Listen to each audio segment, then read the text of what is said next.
I'm back. What is up, guys? It's ElGoji98 back on YouTube since that really long hiatus that just happened. Lots of weird things going on, eh? Seeing as how the new Godzilla movie is coming out, I decided to review an old Godzillathon video and remake it so to the comparison I'll be doing in a couple of weeks with the new film coming out. I'm so excited. Since when was it called a Godzilla film? How do you know it's not officially a King Kong film instead? Well, because Godzilla's name is first, the Monsterverse focuses on Godzilla, so therefore, it's a Godzilla movie.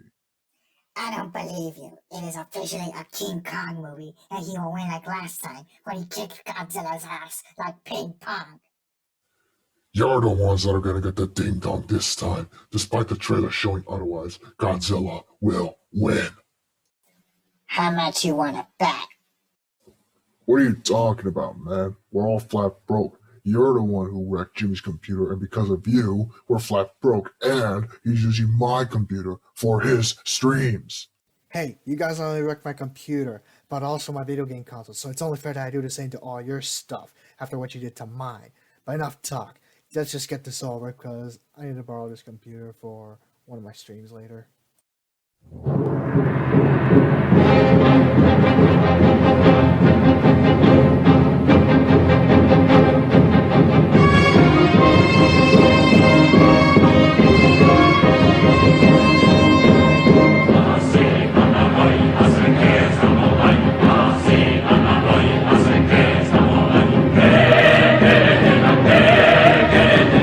King Kong vs. Godzilla is the third film in the Godzilla series and the second film in the King Kong series. Released on August 11th, 1962, this was a milestone for both monsters and studios. Why? For starters, it was the first time both monsters would appear in color and in widescreen through Toho Scope, aka CinemaScope by Japanese. Originally, it was a Kong vs. Frankenstein film, but producer John Beck decided to sell the script to Toho behind Cooper's back, and Toho decided to give it a go, as they themselves were nearing their 30th anniversary in the film industry, and decided that a major crossover is what they needed to boost tickets and a sorely needed revival of Godzilla, who had flopped 7 years earlier in 1955. It's become a cult classic between Godzilla and Kong fans worldwide, and is apparently the most attended G film in Japan to date, even after the release of Shin Godzilla in 2016. It has been re-released countless times throughout history, and has constantly been a source of pop culture worldwide. In both versions, the movie starts with a greedy network executive, Taco, from Pacific Pharmaceuticals, wanting to boost ratings for his TV shows that the company was sponsoring. Gee, doesn't that ring a bell? He receives word that a monster was spotted on a faraway island called Fado, not that far from Skull Island. What now? What is it? There's no Skull Island in this continuity. It's all separate. So? So, you're gonna lose the audience if you're that misleading. Didn't I tell you to watch this on your PS5 a couple of times? Well, excuse me, Mr. Perfect. I couldn't get my PS5 working order, so I was a bit off track. Also, aren't you and Chango supposed to be narrating this video, not me? You're here to narrate all the boring stuff. Chango and I are here to narrate our respective monster scenes, and if need be, we might narrate a battle scene or two if me and Chango fight over it, but that's probably never gonna happen, okay? Alright, fine, whatever. Okay. Anyway, he sends two guys over to the island to bring back the monsters to Japan. However, once there, they're greeted with a less than warm welcome. They had guns pointed at their heads. But they were able to simmer down once they traded a radio for passage on the island. However, a thunderstorm forces them to go back to the village to wait it out. But the villagers are panicking and trying to hide away from the village because there was a giant octopus roaming around. However, that's not the only thing there, because It's him! It's King Kong in the flesh! Isn't he lovely? Oh yeah, he's lovely. for a monkey who's as equally hideous. Stop fighting and get back to this already! We don't have a lot of time! Yeah. The monkey has arrived and gets angry at the octopuses in the area, and the two go at it. It tries to strangle him with its tentacles, but Kong is too smart for that as he slams it into the ground, and he throws a rock at it. With cheap special effects. Silence! Anyway, after saying it running away, Kong got drunk off of some berry juice. The natives popped up and he fell. Really drowsy. Wake up, you idiot! This is no time to be simping in your sleep. There's no you to finish. Anyway, the two guys end up tying Kong to a large raft through unknown means in preparation to take it back into Japan. But at the same time, this happens.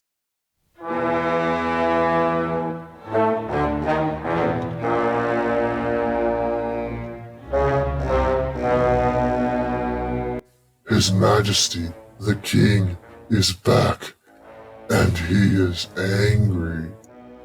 Somewhat derpy looking due to the ice. He travels to the nearest base available on land and makes short work of it, and proceeds to Japan to exact his revenge. How glorious! And at the same time, Taco is furious that the competition is getting profits over him doing all this, and his co-workers are not helping at all in this case, as they explain his fame and the first movie in a fourth wall break. However, it just had to last 3 seconds. Because Monkey graced the news. Taco is more than pleased with this result and proceeds to get his wings off camera, only to come back when even someone mentioned a wrestling match between the two, and he likes the idea. However, it just had to last for only a short bit. Why is that? Because the Japanese Navy has intercepted a ship and will not let it pass in the Japanese waters. So in other words, Kong traveled this way for nothing! However, that was lost as he was awake and angry at them because they tried to blow him up. Stupid humans. It takes a lot more to kill a monkey with a couple of explosives. But now that he has to swim, he swam all the way to Japan. In the meantime, His Majesty heads to Tokyo and was near Sendai, destroying the bullet train that got in his way, and he sensed something else coming in his direction, and decides to head there. On his way, he encounters Kong in the Nasu Highlands, and that is where it hits the fan. Literally. What do you mean, literally? Yes, literally. I mean, look at this. You just show up, strut your stuff, and all I need to take you down is just throw a rock at you, and... So while those two are in debate, Kong and Godzilla fight each other, one with the high ground, who wins really easily by shooting fire and throwing rocks at him, while another just doesn't know when to quit. Apparently he just scratches his head and walks away, and so does Godzilla, but both monsters head for the same area, Tokyo. Just like 1954, they surrounded the city with 1,000,000 volts this time compared to 300,000, so they could drive them both away. But while it works on Godzilla, it doesn't on Kong, and he proceeds to rampage in Tokyo, though not at a Peter Jackson level of rampage, unfortunately. And yet, despite the obvious difference, he still seems for a lady in this one as in the original 1933 film. Hey, who you calling a simp? You, of course. What is it with you monkeys and hot women anyway? You think you're gonna be with one of them? You better think twice. They'd rather do a dumbbell more than a monkey, I'll tell you that. I get what you're saying. You're jealous, aren't you? No, I'm not.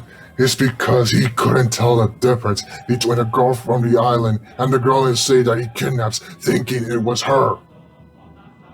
Oh, right.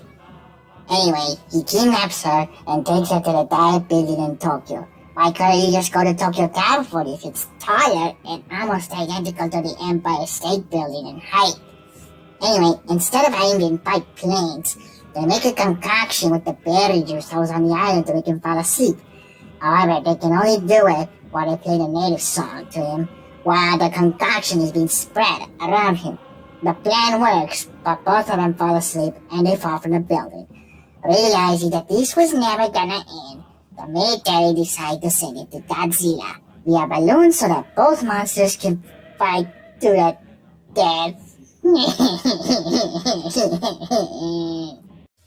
His Majesty was in the slopes of Mount Fuji while all this was going on. He did not see what was floating right above him until they hit him flat in the face. That's a good one. And he puts lead and the king hit so that the damn laser will not know where he was.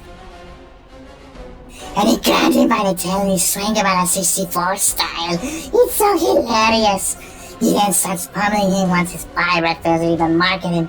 It's so glorious to watch him suffer. Until we charge head first into a rock. I don't get you monkeys. You think you're better, yet you're totally clueless when your plans try to go to fruition. This is a prime example of that. So instead of finishing the job, Godzilla turns the tides on him and buries him under rubble. Another minor inconvenience. Hold it. That doesn't mean Kong is out of fight. A thunderstorm revives him and he gives him electric powers. You heard me, electric powers. And he uses them to clobber that big lizard up again and again, swinging him Super Mario 64 style, headbutting into the ground. And my personal favorite, shoving a tree into his mouth. It just keeps coming and coming. And they don't stop coming. This lizard is totally screwed. Not even his fire breath can he turn monkey. When he's angry, he's so pumped up that he corners the lizard near some weird looking building and they destroy it together. That's not a weird building, that's a pagoda, and it's Atami Castle being destroyed. In true monster fashion, the second pagoda in the tradition of pagodas being destroyed. The first in Osaka 7 years ago. They destroy it, and as a result, they fall into the water below, causing an earthquake that was really large in the US version, flooding valleys, sweeping towns away, crumbling mountains in its wrath. As the chaos is going on, no one saw what happened in the ocean until a couple of minutes until this whole chaos died down. They all stare at the ocean, looking for signs, until one lone figure surfaces out of it. It's Kong! He has won the struggle. Monkey is better against lizard. How do you know he won? He might have lost. It's possible that Godzilla would have fished him off underwater and sent him swimming for home like a baby. Well, we'll probably never know. One of the guys mentions that he might have missed his home or decided to go back to live the rest of his days there, at least for Kong. Or maybe no one knew that Godzilla went him below the waist either through leg injuries or, you know. What we can say is that they speculate that it was possible that Godzilla survived the fight or might have won altogether. They just didn't show it. Also, what can be debunked is that so-called double ending. There was a rumor back then that said if you watch it in Tokyo, there is an ending where Godzilla wins and is swimming away. But in the US, Kong is the one that won the fight. For over 50 years, fans were spreading this lie all over the world, and most people fell for it. So I'll have to say it once more, the double ending is a load of horse. It's made up. There is no ending where Godzilla wins. Toho even confirmed that Kong won in that battle. Also, consider this, Godzilla was in limbo back then too. In case the movie flopped back in 1962, Godzilla would have been in the storage of an abandoned complex for all eternity. That's why they left his fate ambiguous to begin with. He was already on a downhill slide to oblivion.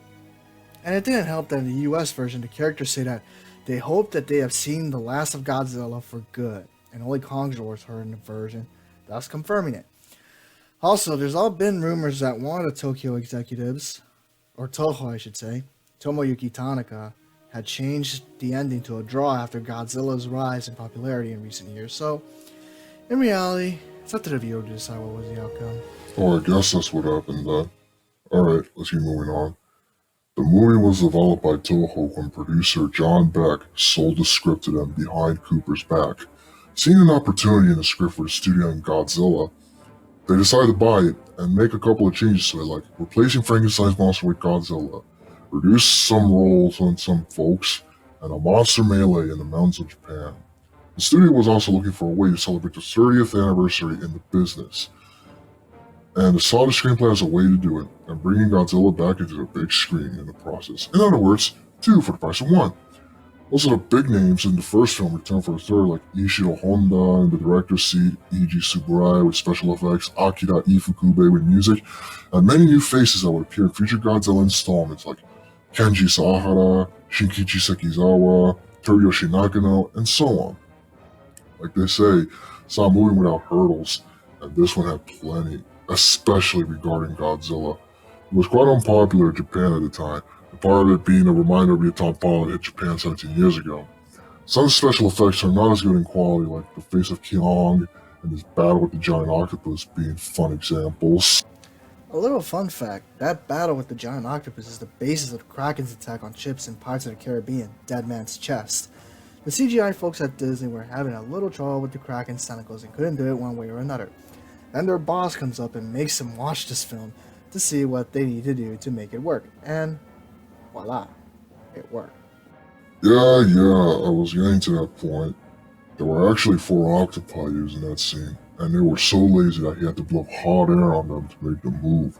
And the most troublesome one became Tsuburaya's dinner. This is also the movie that would introduce the famous Godzilla theme for the rest of the series. But Americans were screwed from hearing it, no thanks to Universal. The studio distributed it safe side. We completely overhauled Ifukube's score and replaced it with stock music from other monster movies like Giant Claw, Beast from Thousand Fathoms, Creature from the Black Lagoon, and so on. They also had American actors in the film with new footage, and their job is basically to completely denigrate Godzilla and praise Kong, as well as to clarify things using made-up subjects. Godzilla has a brain about this size.